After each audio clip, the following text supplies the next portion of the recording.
গরম গরম ম্যাগি নিয়ে নিলাম। এত ঠান্ডা, মানে রোদে দাঁড়ালে একটু ঠিক থাকছে, যে একটু ছাওয়া যাচ্ছি মুখ ঠুক পুরো একদম ঠান্ডা হাওয়া পুরো একদম শীতে যাচ্ছে। আমরা প্যাকেজ নিয়ে নিই এখানে, কারণ ওপরে কিছু নেই, ওই খচ্চরে করে নিয়ে আসবে। তাই জন্য একটা দোকানে দাঁড়িয়ে এখানেই ম্যাগি খাচ্ছি। আর এই সব ঘোড়া এখান থেকে 1000 টাকা করে ঘোড়া নেবে।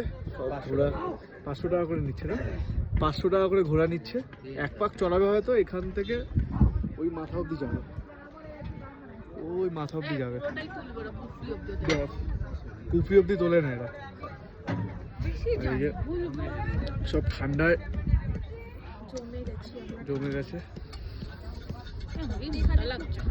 ভালো লাগছে, ঠিকই তো আছিস। আর এই একজন, ঠিক আছে ভাই, এই ছেলেটাকে দেখো খুব নিরীহ হয়ে গেছে। কালকে আইসক্রিম নিয়ে নিল বাদরে, আজকে খচ্চরে ম্যাগি নিয়ে নিচ্ছে।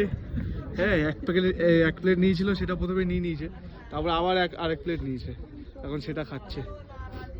আর এত ঠান্ডা আমরা জমে যাচ্ছি, কিন্তু মানে সামনের যেই ভিউ সেটা দেখলেই মন খুশি, মানে সব ঠান্ডা এক নিমিষে চলে যাচ্ছে।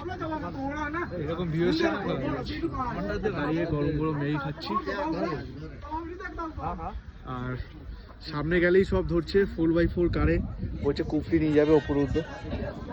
এরা তো পাগলের মতো করছিল, কুফরি উঠবে। যাবি না কুফরি, যাবি না? হ্যাঁ হ্যাঁ, আজকে আর কিছু খাবি না? কালকে এত খেয়েছে, আজকে বলছে আর কিছু খাবে না। এ তো সারা রাত বমি করেছে, এত শরীর খারাপ। আজকে কিছু খাবি না? কিছু খা, ডাল ভাত খাবি? আমরা এখন যাবো নারকান্ডা। এখান থেকে প্রায় 4 ঘন্টার জার্নি এখন, মানে গাড়িতে উঠবো 4 ঘন্টা। এখানে বরফ পড়েনি, কালকে সম্ভাবনা আছে হেভি স্নো হওয়ার কালকে সম্ভাবনা আছে সিমলায়, কিন্তু কালকে আমরা সিমলা থেকে বেরিয়ে যাচ্ছি। আর ওই দূরের পাহাড়ে, ওটা হচ্ছে বরফের পাহাড়, শৃঙ্খলা পাস। হ্যাঁ, আমি জানি না।